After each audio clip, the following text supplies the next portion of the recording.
ওম নমো ভগবতে বাসুদেবায়। জয় শ্রীকৃষ্ণ। রাধে রাধে। বন্ধুরা, আজ 8 এপ্রিল বাংলা 25শে চৈত্র মঙ্গলবার। আজকের দিনে হয়তো অনেকেই পালন করবেন চৈত্র মাসের শুক্লপক্ষের কামদা একাদশী ব্রত। কামদা একাদশী তিথি শুরু হয়েছে 7 এপ্রিল সোমবার রাত 8টায় এবং কামদা একাদশী তিথি শেষ হবে পরদিন মঙ্গলবার 8 এপ্রিল রাত 9:12।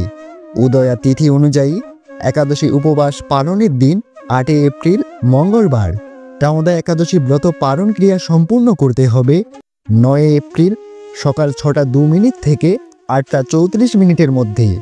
বছরের প্রতিটি একাদশী ব্রত ভগবান শ্রী হরি বিষ্ণুর নিকটে নিবেদিত হয়।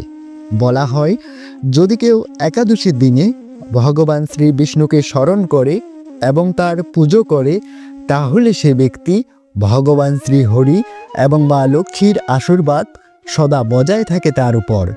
একাদশীর ব্রত যারা পালন করবেন তারা হয়তো এই বিষয়টিকে নিশ্চয়ই জানেন। এই ব্রতটি ততক্ষণ পর্যন্ত সম্পূর্ণ হয় না যতক্ষণ পর্যন্ত না এই ব্রতের ব্রত কথাটি শ্রবণ করা হচ্ছে। যদি কোনো কারণবশত আপনি এই একাদশীটি নাও করতে পারেন, কেবলমাত্র এই ব্রত কথাটি শ্রবণ করেও আপনি এই ব্রতের পূর্ণ ফল অনেকাংশে লাভ করতে পারবেন। বলা হয়, একাদশীর দিন সন্ধ্যাবেলায় ভগবান শ্রীকৃষ্ণের এবং মা লক্ষ্মীর উদ্দেশ্যে একটি প্রদীপ প্রজ্বলন করলে তা খুবই শুভ ফল প্রদান করে থাকে। তাই এই কাজটি মঙ্গলবারের দিন বা একাদশীর দিনে অবশ্যই করবেন। আর এই ব্রত কথাটি পারলে একবার হলেও শ্রবণ করার চেষ্টা করবেন। আশা করি শ্রোতা বন্ধুরা, এই ব্রত কথাটি শুনে আপনাদের ভালো লাগবে। শুরু করছি কামদা একাদশীর ব্রত কথা।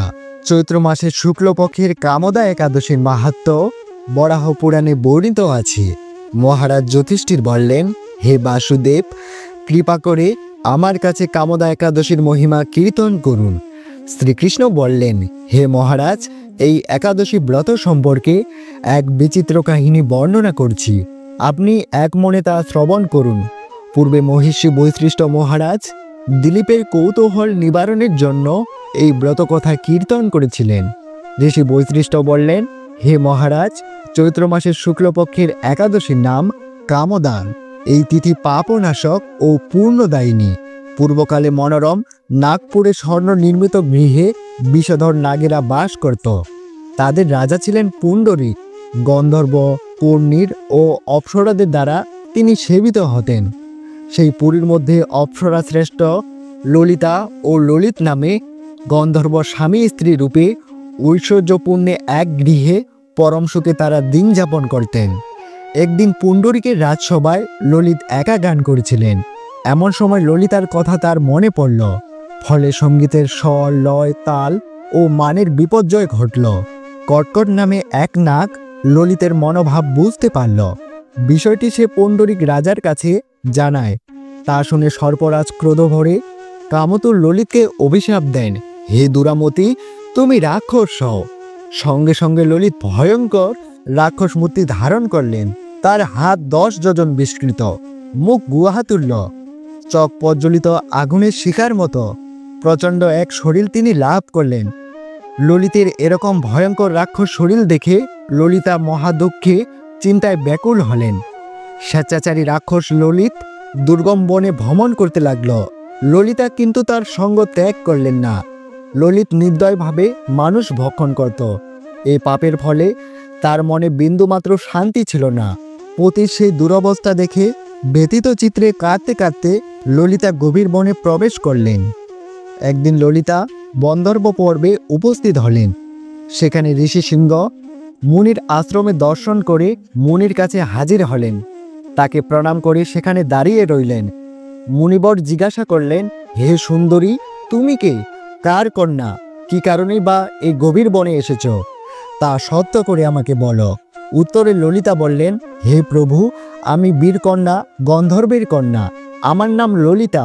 আমার প্রতি পিশাচত্ব দূর হয় এমন কোনো উপায় জানবার জন্য এখানে এসেছি। তখনই ঋষি বললেন, চৈত্র মাসের শুক্লপক্ষের কামদা নামে যে একাদশী আছে, তুমি সেই ব্রত যথাবিধি পালন করো।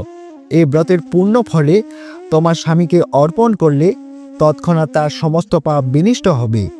মুনির কথা শুনে ললিতা আনন্দ সহকারে কামদা একাদশী ব্রত পালন করলেন। তারপর ব্রাহ্মণ ও বসুদেবের সামনে পতির উদ্ধারের জন্য বললেন, আমি যে কামদা একাদশী ব্রত পালন করেছি তার সমস্ত ফল আমার পতির উদ্দেশ্যে অর্পণ করলাম। এই পুণ্যের প্রভাবে তার পিশাচত্ব দূর হোক। এই কথা উচ্চারণ মাত্রই ললিত সাবমুক্ত হয়ে দিব্যদেহ প্রাপ্ত হল। পুনরায় গন্ধর্ব দেহ লাভ করে ললিতার সঙ্গে মিলিত হলেন।